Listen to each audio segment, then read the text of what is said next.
Nga ng iba, Ito. kung talagang mahal mo siya, hayaan mo.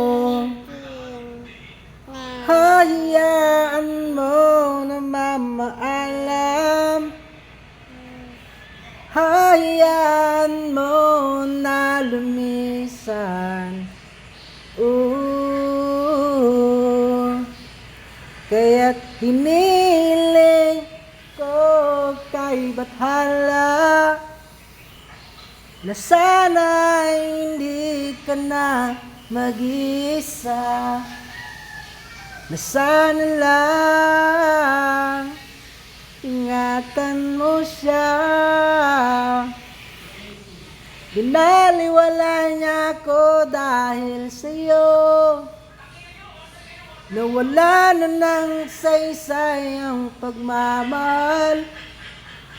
Nakitagal ko rin. Natatahimik ka. May ko naman kanta. Ha? Si Aling Maliit. Ang pangalan mo? Princess. Ilang taon ka na, Princess? Birthday ka na pala no? Ayan, 3. Sige na, babay na sa kanila. Bye-bye.